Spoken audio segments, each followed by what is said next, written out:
अप्रैल 2025 को भोजपुर जिला के अगियाव थाने के पास एक घटना घटी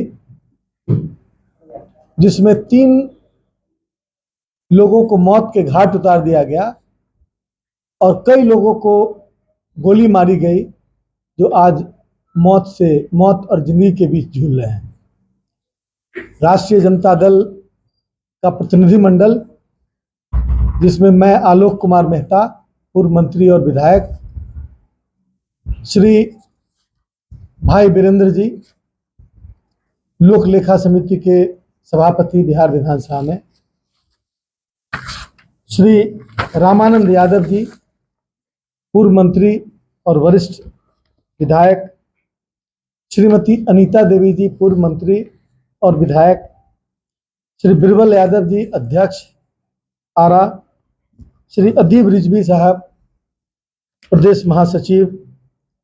यह प्रतिनिधिमंडल के रूप में हम लोग मिलकर अगियाव गए थे और मृतकों के परिजनों से मिलकर वहाँ के सामाजिक राजनीतिक साथियों के साथ हम लोग उनके दुख दर्द को बांटने गए।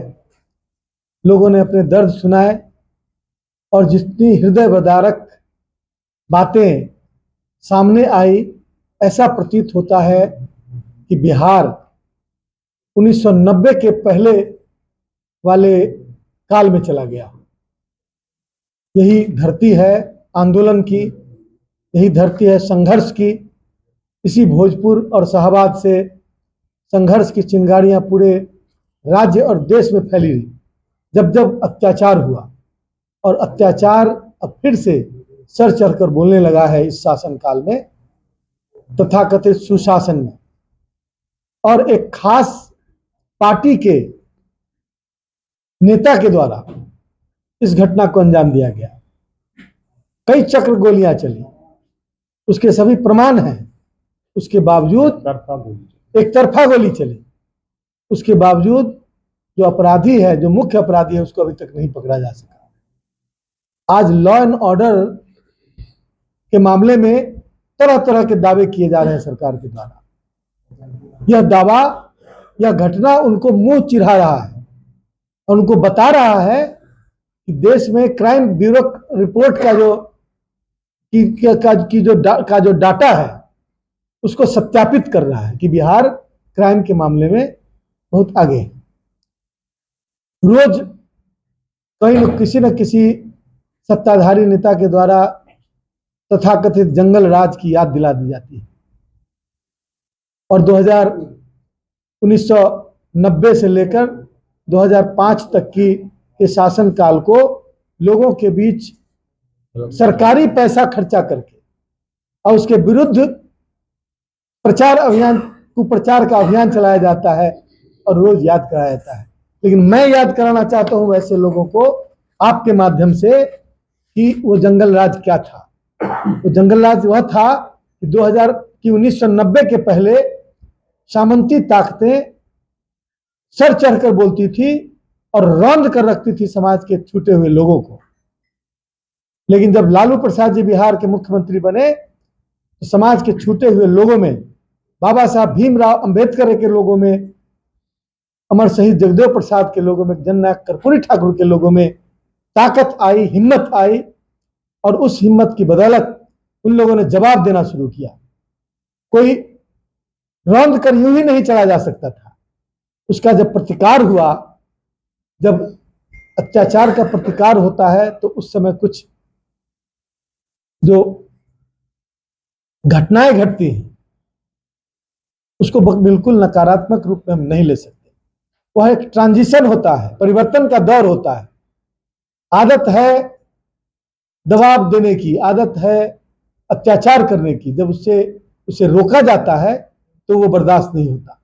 तो ऐसे समय में जो ट्रांजिशन का फेज था वही जंगल राज था, यानी कि परिवर्तन, सामाजिक परिवर्तन और सामाजिक अधिकारों में, व्यवहार में परिवर्तन लालू प्रसाद जी के समय हुआ। और जब छूटे हुए लोग आगे आए और बराबरी में बैठने की हिम्मत रखने लगे। मैं समझता हूं कि पिछले 2005 से लेकर अभी तक के शासनकाल में हम जितने कदम आगे बढ़े थे उतने कदम पीछे चले गए। इस मामले में समाज का छूटा हुआ व्यक्ति फिर से डरने लगा है, फिर उसे डराया जा रहा है, और उसी का एक नमूना अगियाओं का की घटना है। तो मैं समझता हूं कि वहां के लोगों में काफी हिम्मत है, और मैं जानता हूं कि सरकार में बैठे हुए लोग अप्रत्यक्ष रूप से उन लोगों को, क्योंकि उनकी पार्टी से जुड़े हुए हैं, इसलिए हो सकता है वो आपराधिक प्रवृत्ति के उसके बावजूद उनके प्रति कमजोरी हो, लेकिन यहाँ की जनता सजग है।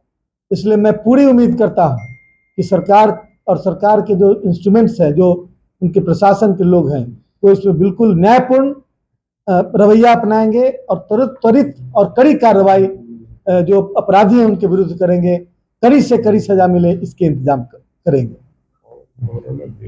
और इस आशय का मेमोरेंडम पूरे प्रतिनिधि मंडल के द्वारा मिलकर जिला पदाधिकारी के प्रतिनिधि के रूप में डीडीसी को समर्पित किया गया, और यहाँ पर डीआईजी और एसपी दोनों के समक्ष एक दूसरा ज्ञापन वहाँ की वर्तमान स्थिति को ज्ञापित करते हुए वहाँ उनको समर्पित किया गया।